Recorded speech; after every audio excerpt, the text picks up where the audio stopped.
ว้าโตพี่น้องเอ้ยบรรยากาศยามสีแรงทางบ้านเบาโกพี่น้องกันเนาะอากาศก็สีหนาวๆเนี่ยจักหน่อยหนึงเนาะพี่น้องเนาะบรรยากาศยามแรงว่าหนาวแต่ว่าบ่แห้งบันไดแบบว่ามันเย็นๆไปพี่น้องเนาะเพราะว่าฮอดฤดูแล้งแล้วฤดูแล้งแห้งแล้งแล้วตอนนี้เมืองต้นจนเหี่ยวบ่มีหดใบยามแรงพี่น้องเนาะที่บ้านเบาโกอยู่บ้านนี่เจืองเมืองปากซองแขวงจำปาสักพี่น้องเนาะพอติดกับเส้นทางเลขที่16เลยพี่น้องเนาะอยู่บ้านตรงลงไปนี่แม่นว่าไปทาแตงนะพี่น้องเนาะไปทาแตงขึ้นไปถึงนี่แม่นว่าไปตัวเมืองปากซองตัวเมืองปากซองกับถ้าผู้ใดที่ยังจำได้เบาโกเคยไปเที่ยวสงกรานต์นั่นนะปีใหม่นั่นนะพดน้ำนั่นกับเบาเมฆนั่นนะไปเที่ยวปากซองนั่นนะเบิ่งในตอนที่เบาโกไปเที่ยวสงกรานต์นะมือทมิตรนั่นไปกับเบาเมฆไปเที่ยวสงกรานต์อยู่ตัวเมืองปากซองผู้ใดที่ยังบ่ทันเห็นก็สามารถไปเบิ่งคลิปย้อนหลังได้พี่น้องเอ้ยคลิปที่เบาโกกับเบาเมฆเพิ่นไปเที่ยวสงกรานต์นั้นอยู่ที่เมืองปากซองผู้ใดอยากเบิ่งว่าตัวเมืองปากซองหั่นนะมื้อนี้ก็บ่มีหยังพี่น้องเอ้ยก็บ่ได้ไว้ใส่อยู่บ้านนั่นแหละอยู่บ้านอยู่เฮือนซ่านพี่น้องเนาะพี่ทางในยังคือเก่าบ่ทันได้มีหยังเปลี่ยนแปลงเลยพี่น้องเนาะบ่ทันเฮ็ดหยังเลยทางนี้ทางเฮือนใหม่นี่เพราะว่ายังบ่ทันมีงบแน่ก็เลยยังคือเก่าพี่น้องนะด้านในแต่เป็น3ห้องพี่น้องเนาะบ่นี้แม่นน่าจะเป็นห้องว่างห้องรับแขกเลยระวังนี่บางทีห้องนี่น่าจะแม่นห้องต้องพ่อแม่นี่ห้องนี่บางคนยังไม่ทันได้เห็นนี่เป็นห้องที่2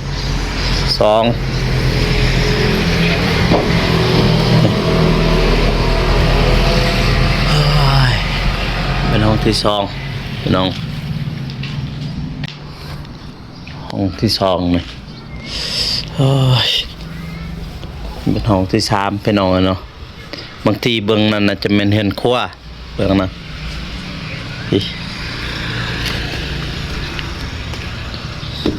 ดินบล็อกทางหน้าแม่นว่าจะเป็นเป็นห้องนั่นแหละทางหน้านี่พี่น้องเอ้ยเปิดภาพหน้าก็เห็นหน้าเห็นตาพี่น้องเนาะอยู่ที่บ้านก็ถ้าว่าหนาวแห้งก็บ่ได้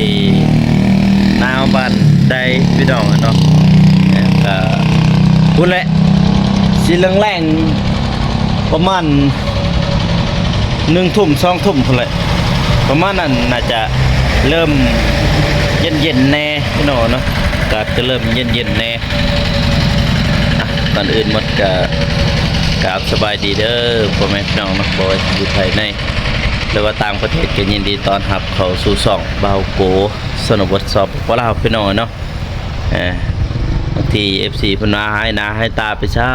คือบ่เห็นลงคลิปลงหยังก็อยู่บ้านนั่นแหละพี่น้องนะบางทีก็หัวหน้าเราเอารถไปก็บางทีเฮาก็บ่ได้ไปซับบางทีเพราะว่ารถก็คันเดียวรถนะถ้าเบิ่งมีงบก่อนแล้วก็สิพอสิลุยใส่ เฮือนนี่แหละพี่น้องสิลุยจะเอาเงินแหงลงใส่เฮือนเนี่ยให้มันสำเร็จไปนี่เนาะพี่น้องเนาะพี่เฮือนนี่แหงแหละถ้าว่ายามฝนนี่ก็คือที่ผ่านมานั่นพี่น้องเนาะถ้า FC ยังจำได้นั่นนะยามฝนเด้มันสิท่วมเบิดตับนี่พี่น้องเนาะ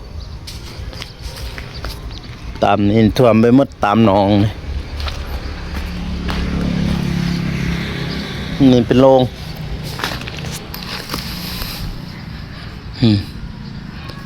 ลงไปเบิดเลยโอ้บัดแล้วก็มีแต่ถ้ามีงบราคาเทพื้นแล้วก็โบกตามเทิงนี่ต้องโบกอะไรตามนี่ถมอีกแล้วก็เทพื้นแล้วก็โบกขึ้นแล้วก็ทางนอกก็สีนี่เบิดถมให้มันเบิดให้มันซ้ำกับเขาถมก็ถมซ้ำเขาพุ่นแหละพี่น้องเอ้ยเบิ่งทางนั้นท้องฟ้ามืดครึ้มอยู่เบิ่งคือฝนสิตกนี่ทางนั้นพออยู่ในเฮือนตอนนี้ก็มีแต่4 คนทุกคนมีแม่มีพ่อมีบ่าวโกแล้วก็มีน้องไซลาเพื่อนที่เหลือก็อีก2 คนก็ไปทำงานรับจ้างพี่เพิ่งดันลังทางลังวันนี้ก็ย้อนซ้ำเขาอันยังท่วมในพี่น้องนี่ซ้ำนี่ของเขายังท่วมคือกันเด้หอดยามฝนนั่นคือเห็นในคลิปบางที่แล้วเท่านั้นพี่น้องเนาะที่บ่โกถ่ายหั่นถมกับพี่แหละมันถมได้ก็ถมซ้ำเขาเบื้องเทิงพุ่นแหละพี่มันตามทำนี่ดอกถมนี่สนี่ดอกถมปูยังชีวิตเพราะว่าน้ำมันไหลมาเด้ไหลมาแต่ถึงพุ่นแน่แล้วก็มันออกบ่อตามนี้แน่น้ำมันน้องตัวนี้ก็สิถมน้องตัวนี้พอตะกี้มันเป็นน้องใหญ่อยู่นี่บางที FC ยังบ่ทันได้เจอ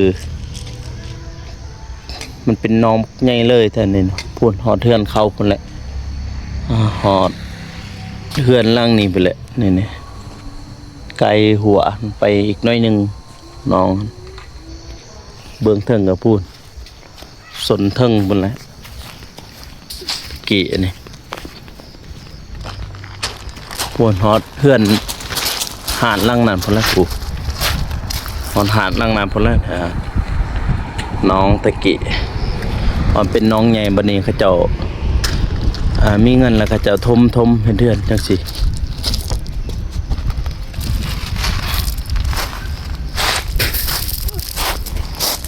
พี่แหละเพื่อนพี่น้องเนาะบ่ได้ยังเลยบ่ได้ยังลงมือยังเลยพี่น้องยังคือเก่า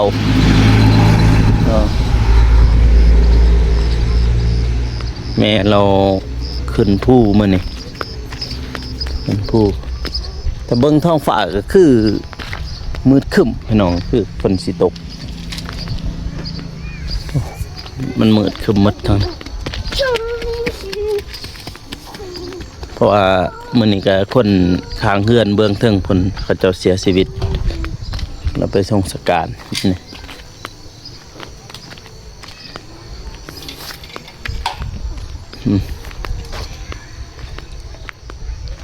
อันซานบ้านซองลิเจือง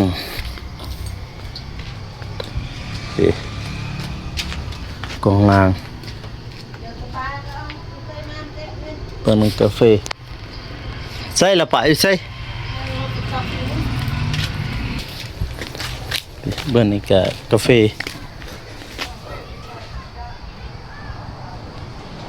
ท้องฟ้าค คือสิฝนสิตกนี่เนี่ยมืดคึบเนี่ยสิเห็นบ่ก็ประมาณนั้นเนาะพี่น้องเนาะก็บ่มีหยังพี่น้องวันนี้ก็อัปเดตอยู่เฮือนอยู่ซ่านก็บ่ได้ไปไสเนาะพี่น้องเนาะอยู่บ้านนี่แหละบางทีเพราะว่าก็ให้หน้าให้ตาดนพี่น้องเนาะที่บ่กูบ่ได้ลงคลิปบางที FC ยังถามไปซ้ายเป็นจังได๋เพราะว่าช่วงนั้นก็โทรศัพท์พังแน่พี่น้องพอดีขับมาแปลงแล้วก็จึงได้มาลงคลิปพี่น้องเมื่อนั้นลงคลิปก็ติดลิขสิทธิ์ซ้ำมันมีเสียงเพลงหน่อยหนึงพี่น้องเนาะที่พาน้องอำพรกับน้องบ้องเพิ่นไปเที่ยวนำมื้อนั้นติดลิขสิทธิ์เกือบลงบ่ได้พี่น้องพอดีไปแก้ไขทันแก้ไขทันมันจึงลงมือต่อมาจึงลงได้นำพี่น้องเนาะบัดนี้ก็จะได้ไปถ่ายคลิปแล้วพี่น้องเนาะสิไปนำทีมงานนำพี่น้องเนาะก็เพราะว่าดนเด้ที่บ่าวกูบ่ได้ลงคลิปเป็น10กว่าวันเพิ่นพี่น้องรถโทรศัพท์พังนั่นน่ะบัดนี้ถ่ายนี่ก็ขออวยพรให้ผู้ใหญ่ทุกท่านเนาะจงมีแต่ความสุขความเจริญปรารถนาสิ่งใดขอให้ได้สิ่งนั้นให้ได้ดังสมปรารถนาไปใส่ไม้ใส่ไปฮอดจอดได้ถึงขอให้มีแต่คนรักคนหอมคนฮักคนแพงความเจ็บอยู่สุดใดความไข่อยู่สมีให้จะหังจะมีจะร่ำรวยเฮงๆปังๆตลอดศาสตร์ตลอดปีอย่าเจ็บอย่าจนพบกับความครัวสา